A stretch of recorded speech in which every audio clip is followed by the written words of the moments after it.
Hello. Hello, hello, hello.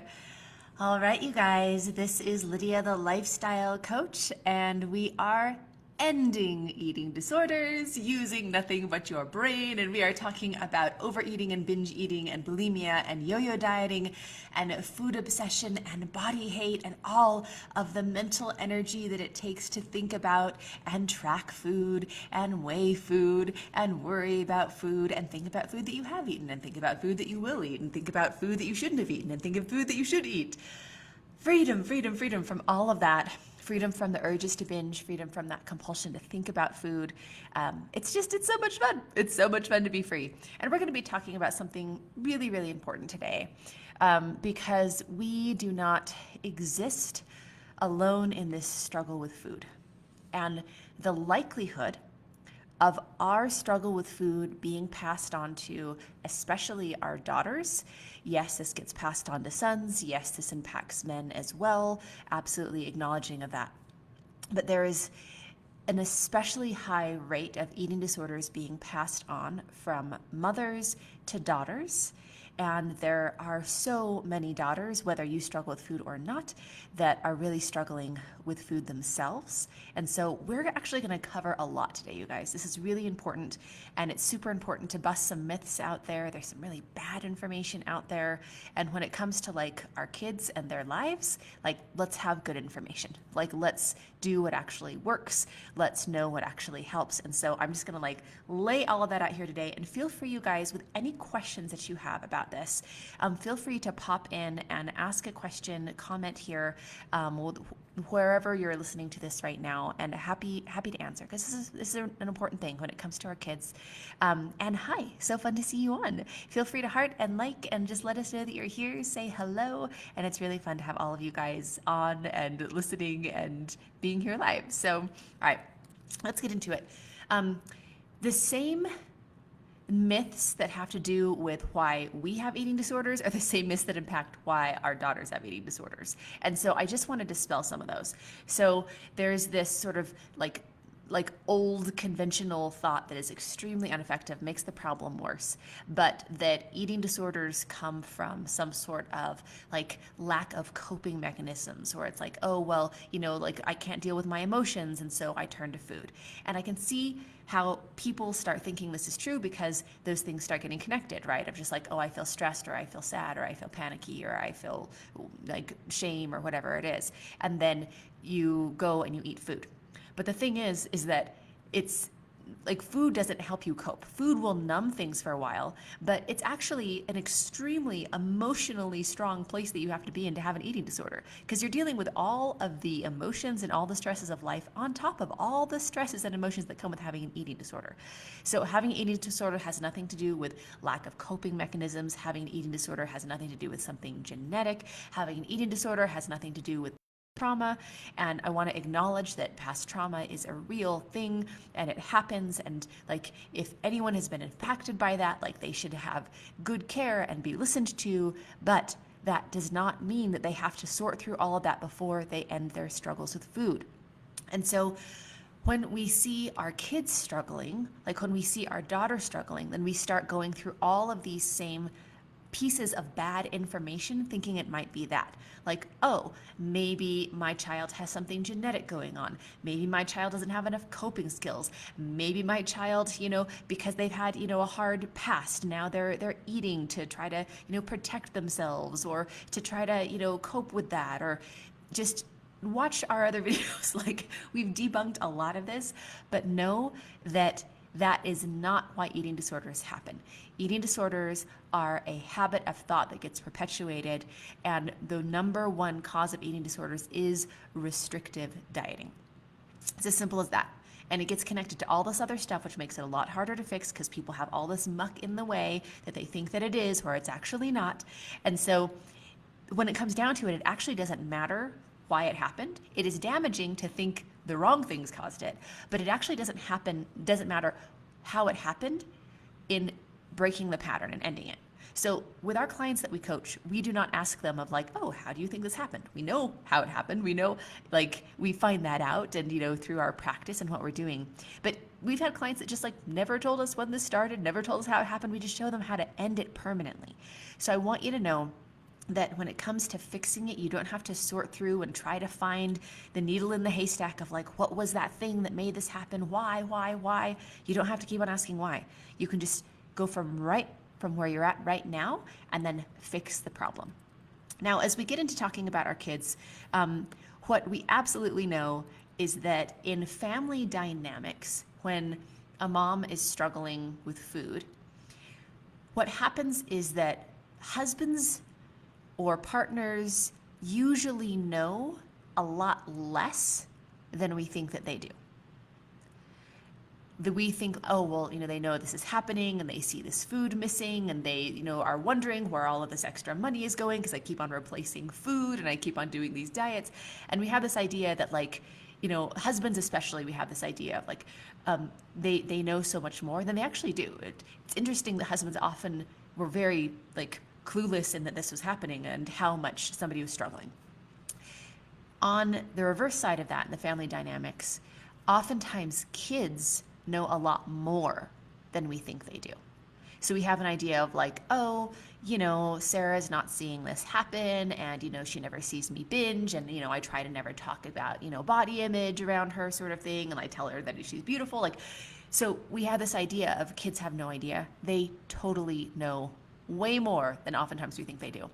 We've had so many incredibly powerful moms that we have coached that are now completely free of their eating disorders and in such a place of freedom that and again, you can do this or not do this. Like, this is your journey. It's totally up to you. But we've had a lot of women who have chosen to be open with their families and the kids are just like, yeah, I know.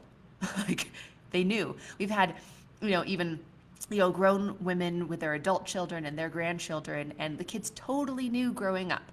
Like they knew that mom goes to the back bathroom because she's throwing up her food. They knew mom is so sad today because she binged the night before. So understand that when it comes to seeing like, okay, like your daughter having an eating disorder, or does she have an eating disorder, or wondering about that, if you are struggling, she probably knows a lot more about your struggle and what's truly happening than you think, because that's just how the family dynamics go. A lot of times husbands, partners know less than we think, and kids know way more than we think that they do. So we are going to talk about what we do that we think is preventing an eating disorder, the message that we're actually sending, what actually passes on an eating disorder to our kids. We're going to talk about what to do about it. And we're going to talk about really the signals to look for seeing that your child is struggling. So you know what's going on and you can get them the help that they need. Man, it was interesting. We were having just a chat with our grads. We just have a really amazing community, like such an incredible, just tight-knit, open, authentic, positive, real community. It's really, really fun.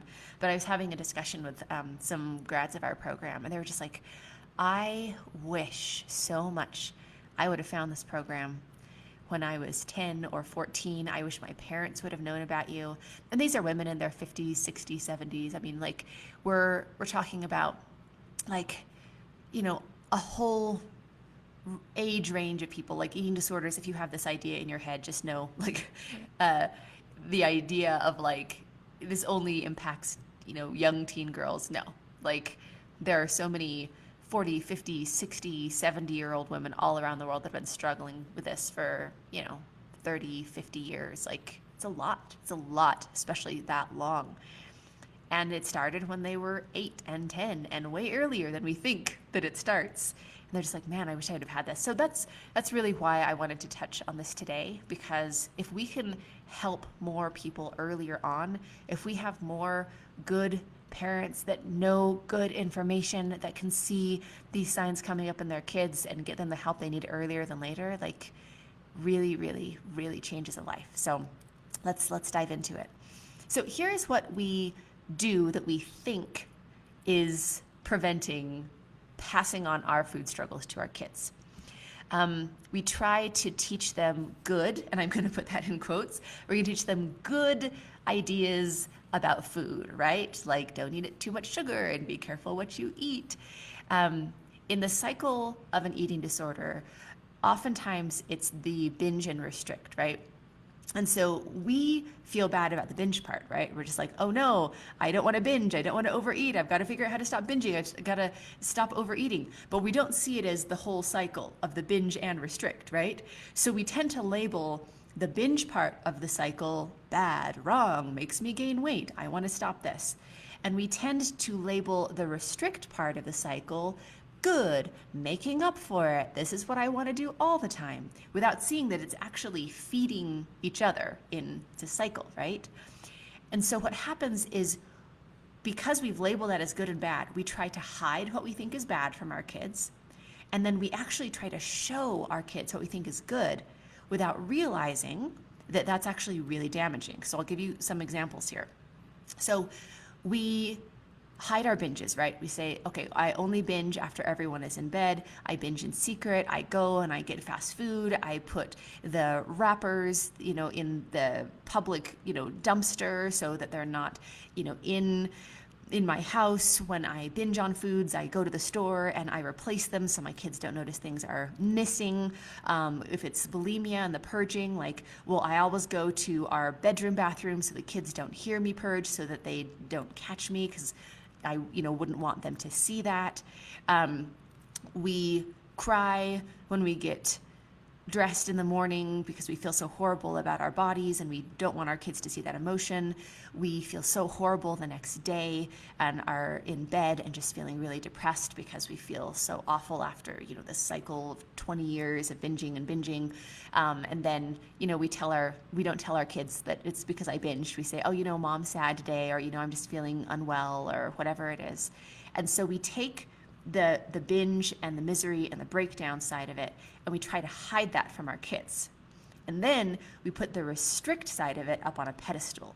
Like, oh, look, mom's gonna have a salad, and don't you want a salad too? And, oh, well, what if you only had one slice of bread instead of two? Or careful with those donuts, like you don't wanna be like Aunt so-and-so and become obese, or you don't eat that sugar because what about your health? Or, well, you can just have one, but then let's put it away. Or don't you think it's a good idea to, not have a second helping? Or, oh, well, that's a lot on your plate.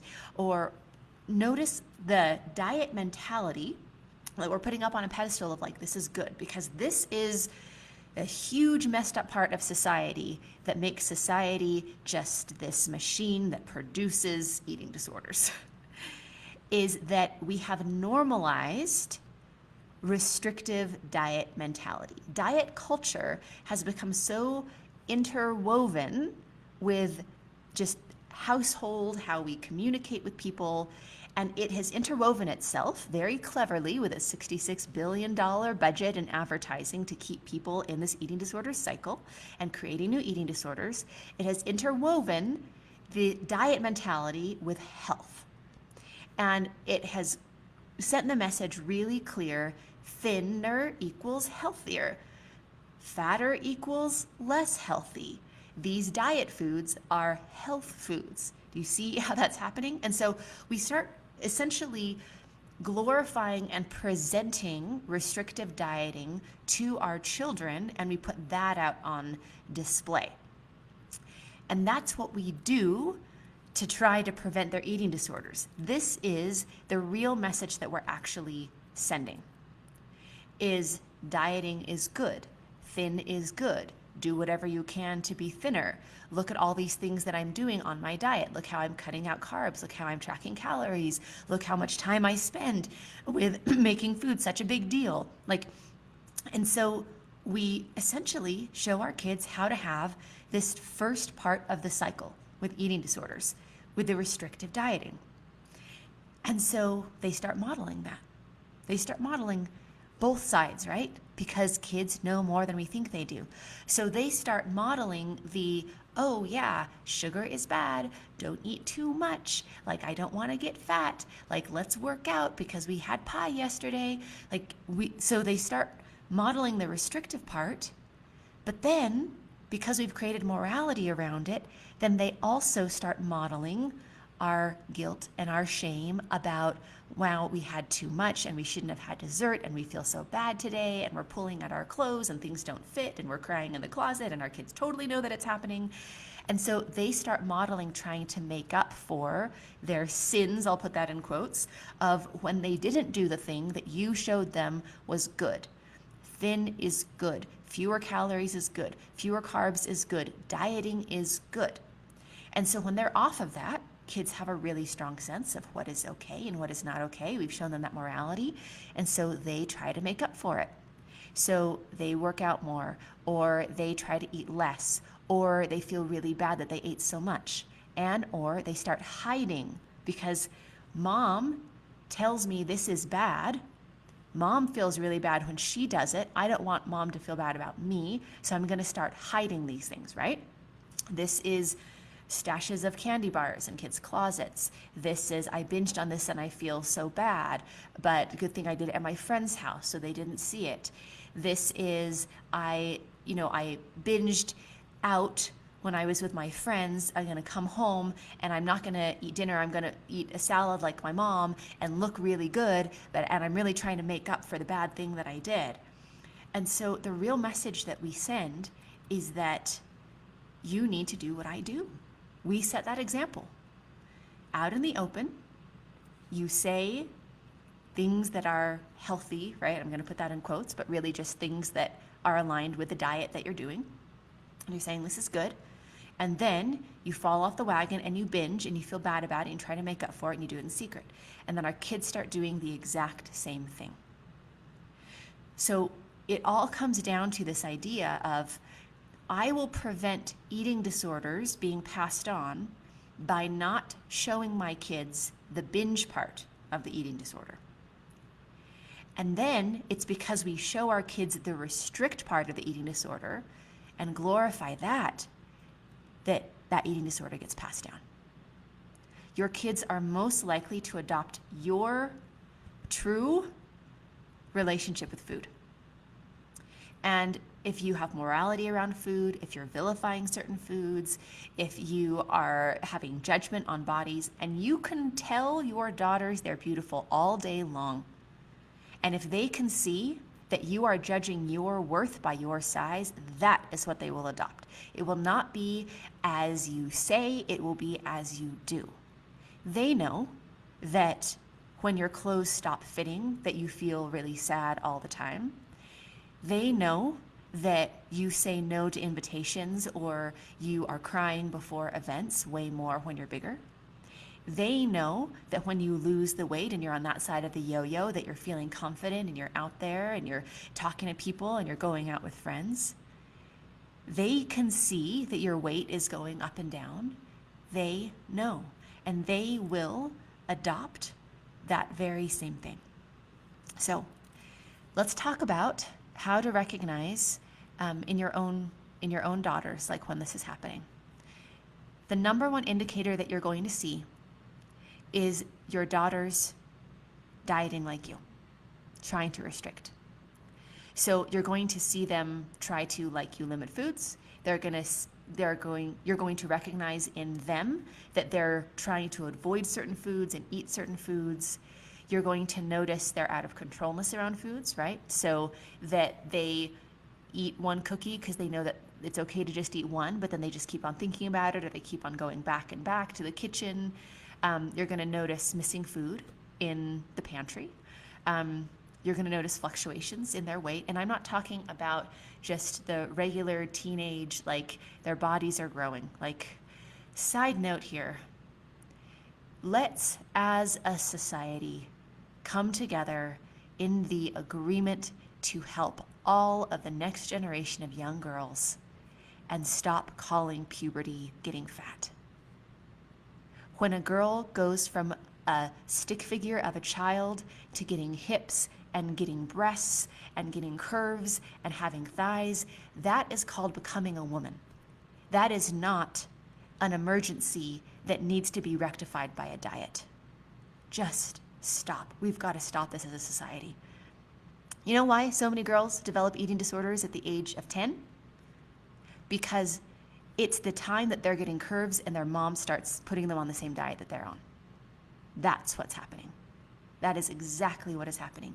Do you know how many eating disorders we would prevent and how many girls' lives we would save if we stopped treating puberty like it was bad because there's more fat involved? Yeah, that's part of becoming a woman, is you have more curves and you get more fat on your body. Wonderful.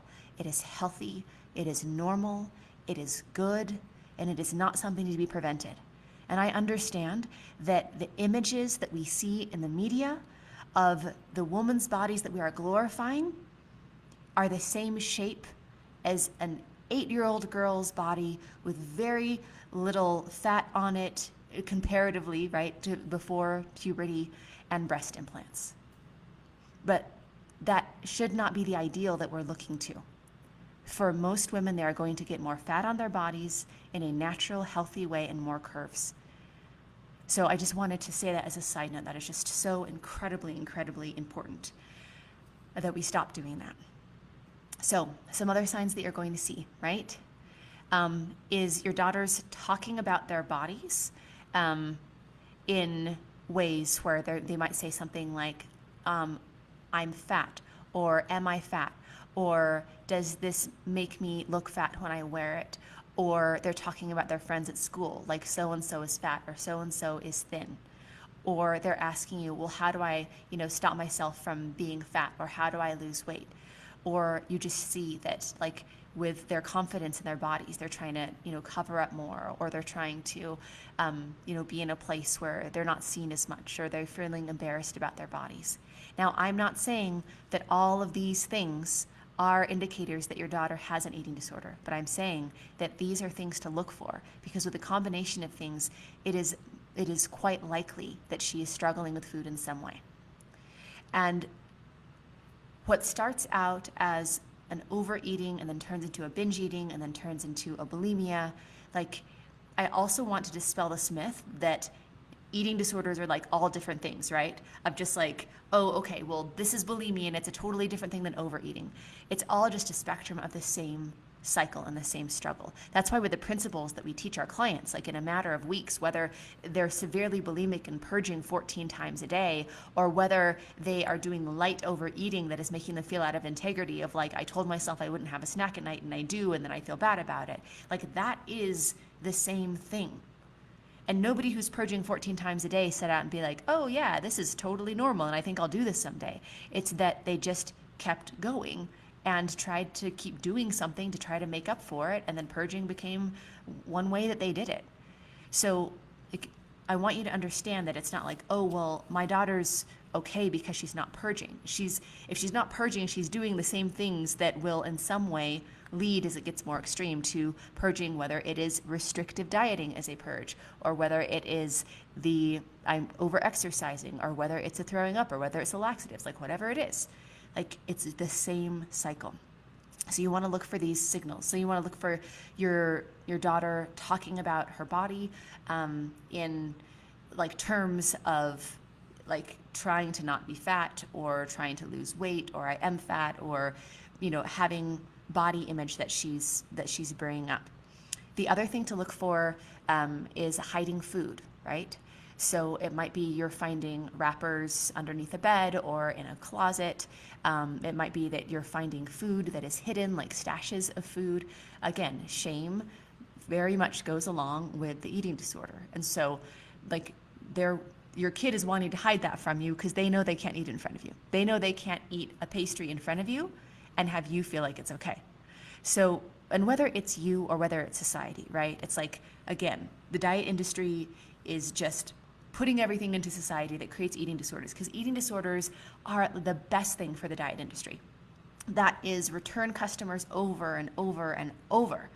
And so with the diet industry putting the mentality into the world that creates eating disorders, it's like, it's job security for the diet industry. So I'm not saying that, like, I'm wanting to give you guys good guidance in how to prevent this in your kids. And I also want to acknowledge that some of you guys are doing a really amazing job as parents, and you do have good information, and you've been part of our community, or you're a grad of our program, and that doesn't make it so that your daughter doesn't have an eating disorder, right? It's like that prevents it in a big part because you're not contributing to it and your kids are looking to you. But we live in a society where just them living in the society will promote them having an eating disorder. So we have to be especially diligent and loving and caring and educated as parents so that our children don't get into that trap, because we've just been like so open and real with them about what actually does work and how to prevent this. So those are some things to look for that you're going to see coming up. And what you can do is you can just look at the things that if you're struggling, people can see in you. You hide food, you try to replace it, you feel shame around food, you talk about your body and your body image, you measure your worth on your weight, you are yo-yoing up and down in your weight. Like all of those things that somebody can look at you and be like, wow, that person struggles with food. They can see that, like you can see the same things in your daughters. It's not a different thing, right? Because it's the same struggle. So this is really how it starts. To develop an eating disorder, they see you restricting. It starts really, really young. And I mean, girls in this generation, I mean, the diet industry starts younger and younger, right? And especially with social media, like girls are exposed so early to these ideals of what a woman's body should look like at all costs.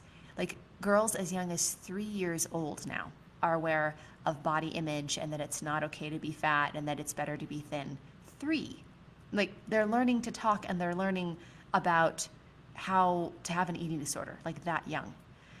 It's not like the olden days, right? Where it's like, you know, you might get into that mentality because people are talking about it. You might hear about a diet from somebody. Like our kids are literally getting ads for diets. Like they're watching a little kid show on YouTube and then that show stops and then it shows them images of dieting and restriction and how to have an eating disorder, because how to diet is how to have an eating disorder.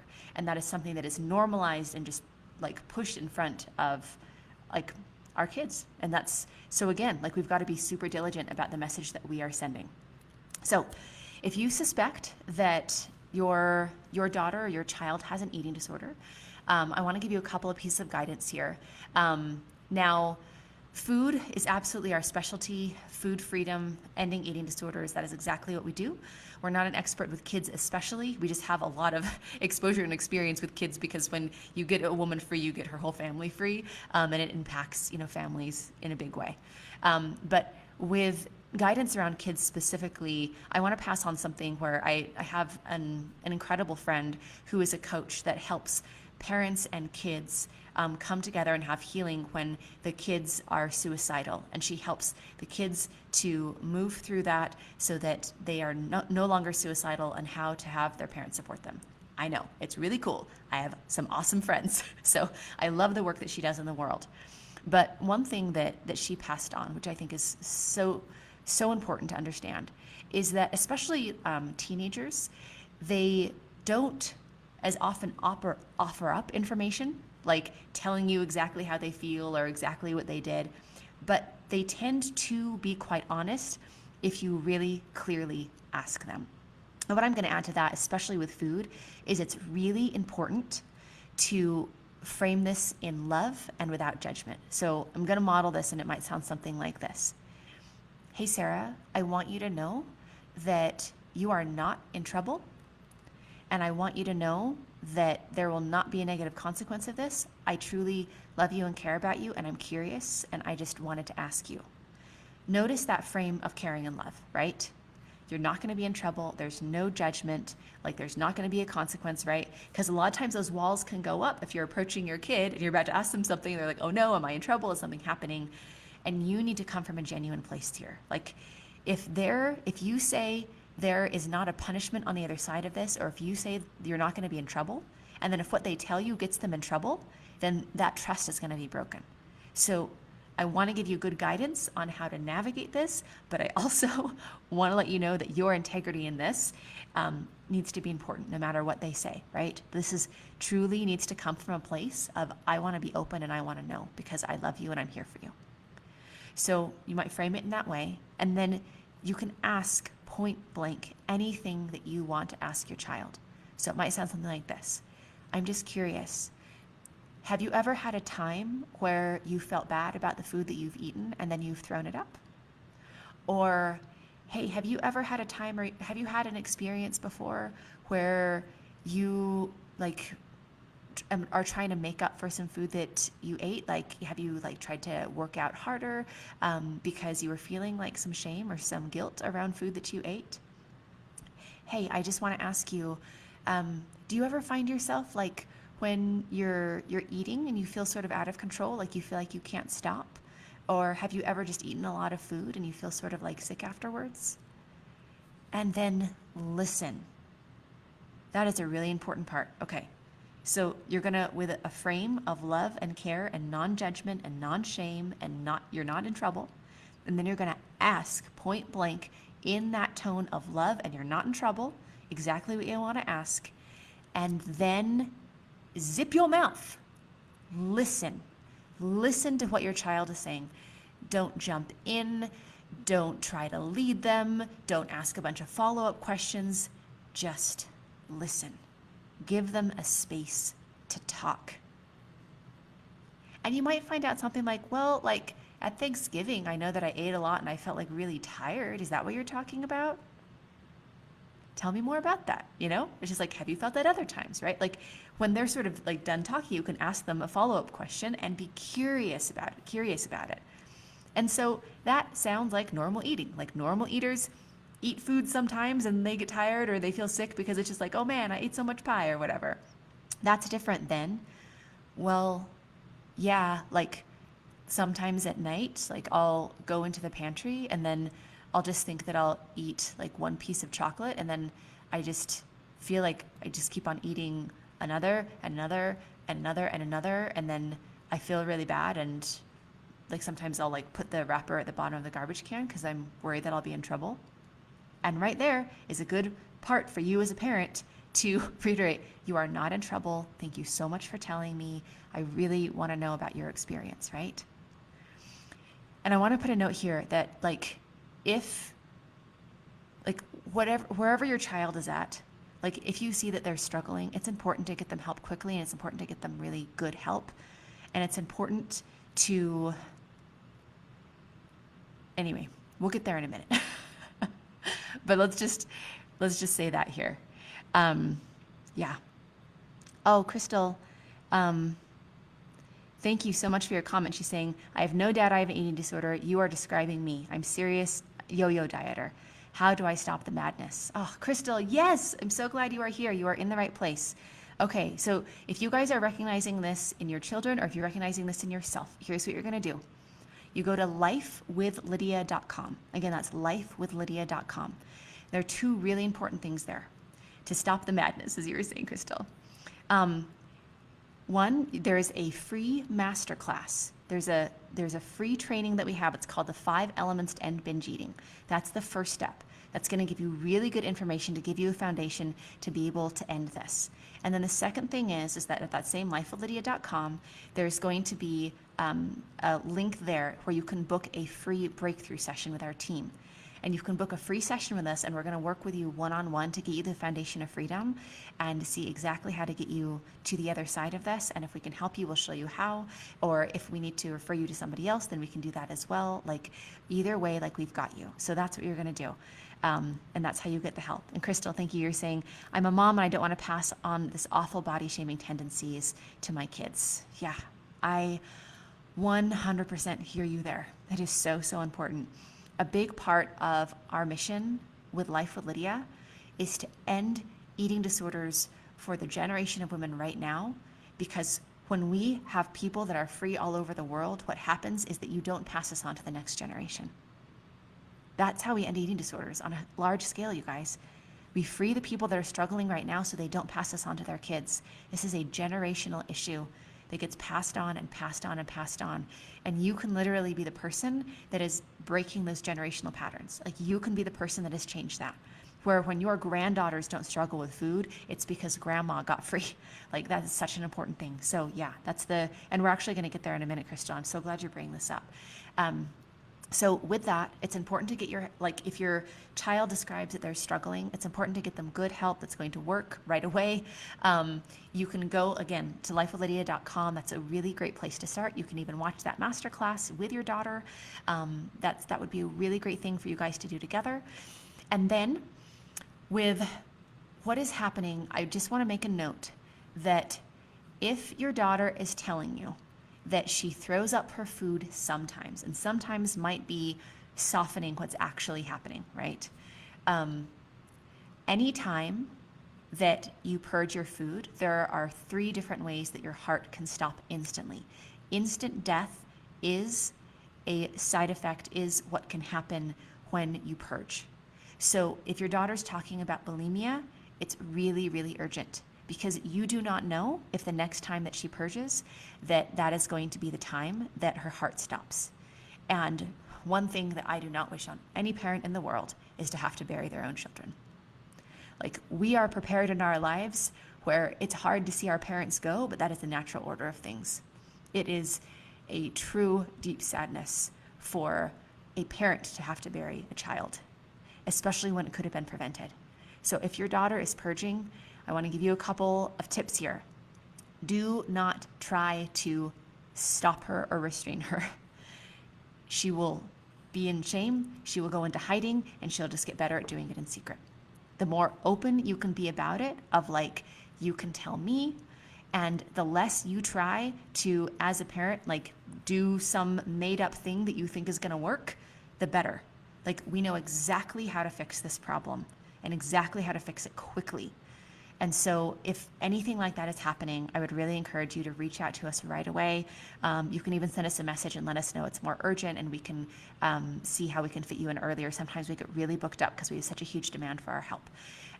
But listen to your kids. Like, listen to what they're saying. Have that space of openness, have that space of being able to have them know that they can tell you things without judgment, without shame. And then the last thing that I wanted to give you guys, which is super important, is that when you ask your children questions, you must be prepared for them to ask them back to you. So if you say, do you ever feel out of control with food? You've got to be prepared for, do you, Mom? Do you ever feel out of control with food? Do you ever throw up your food? Do you ever do that?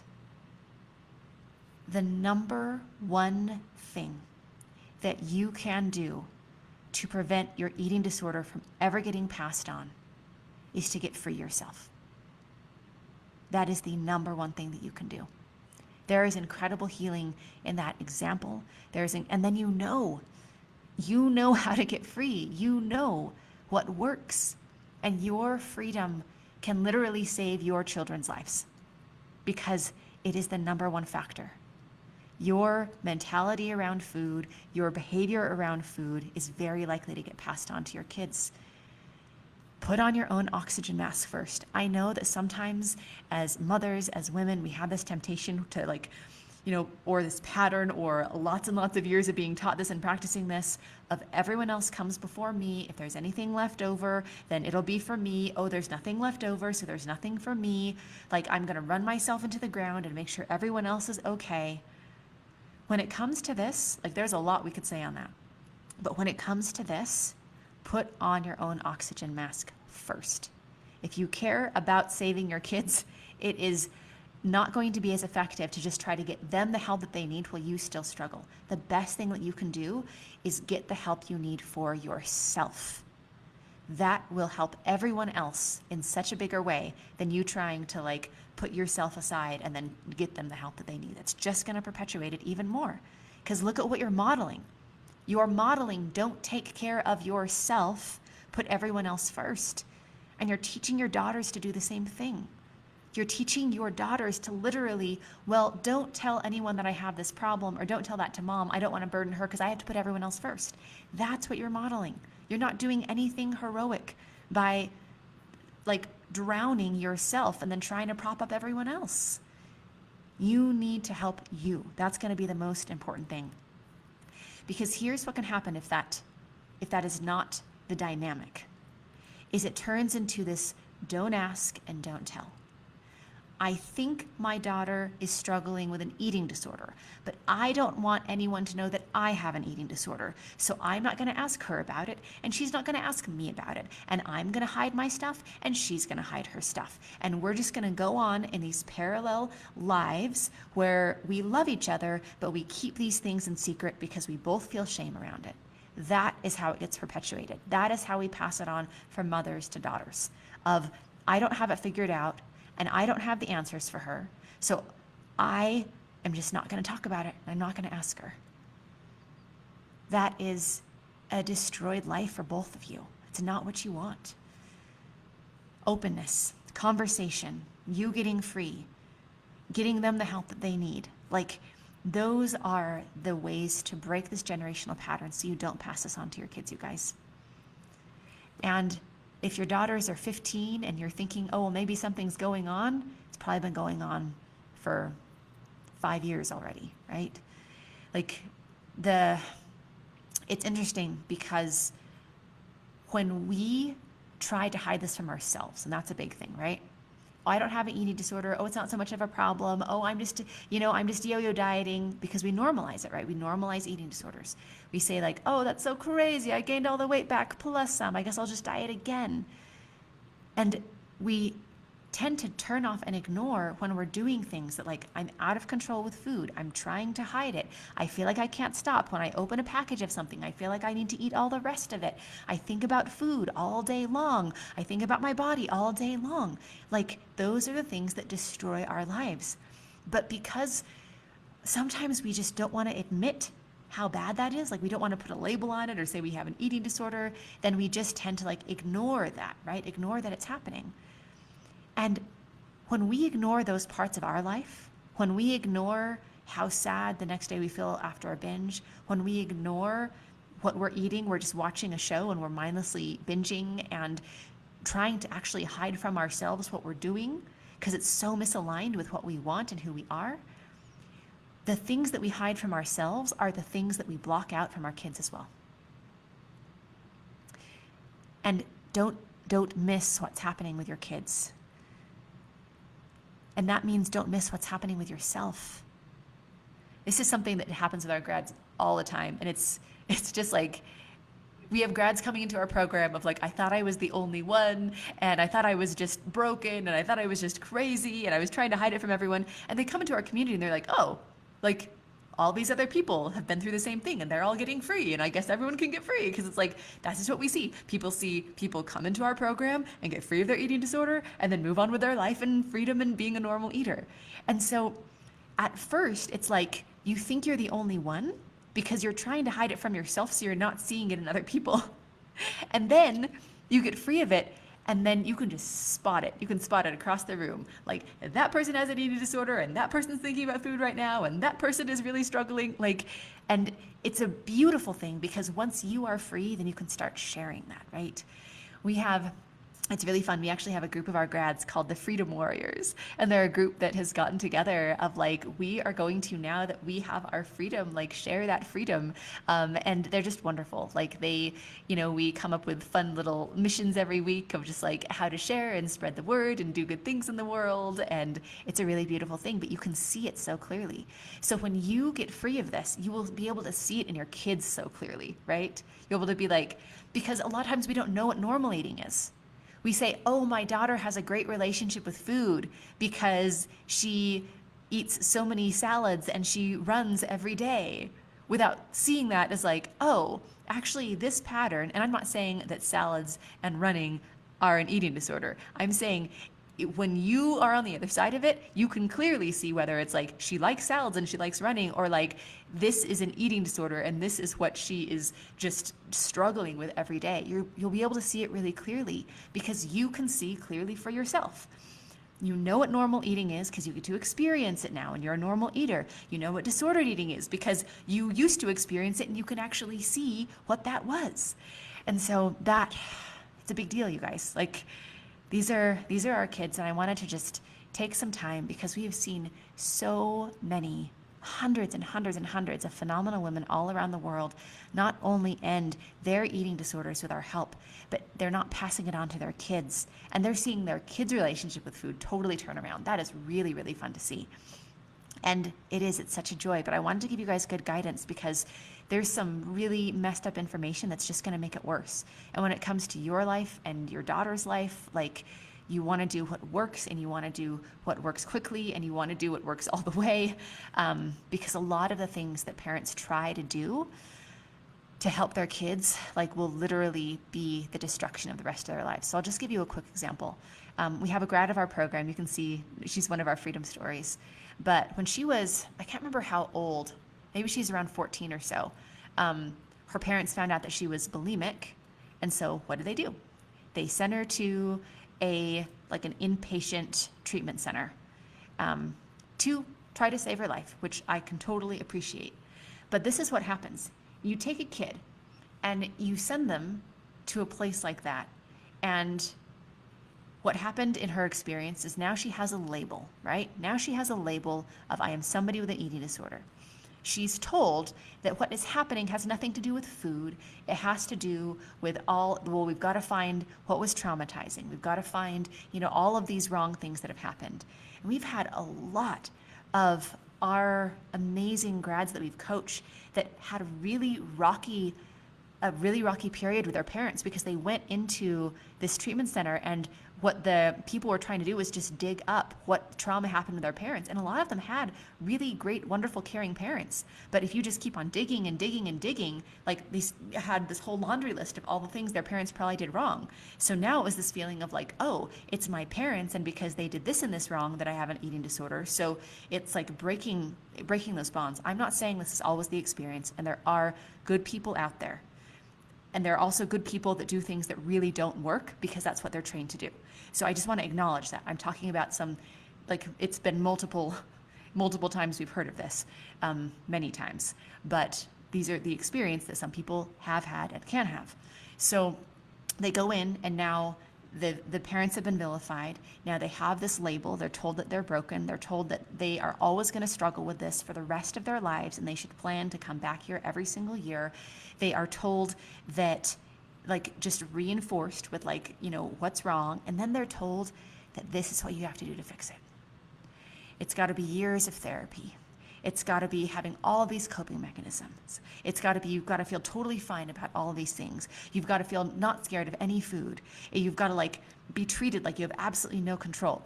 And so this huge wall mounts of all these things that they would have to do to ever fix this.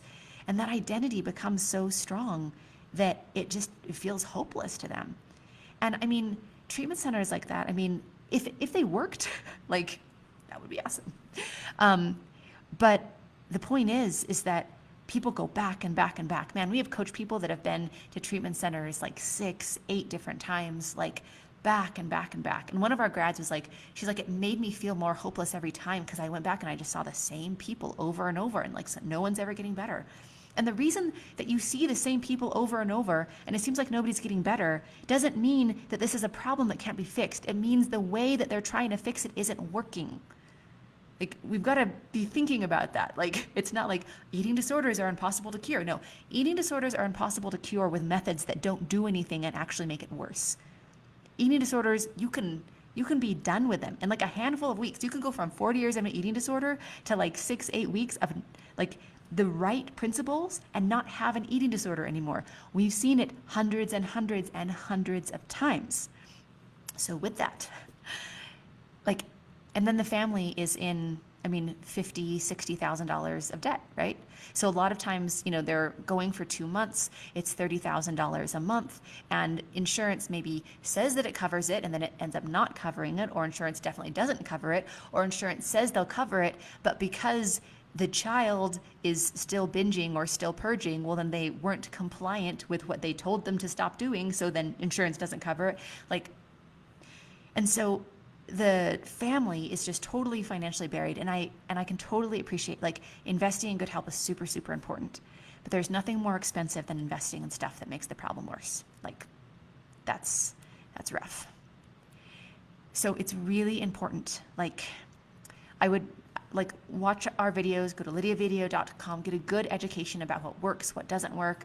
The 12 Days of Treatments is a fun video series that you can look at to see, like, you know, things that people do.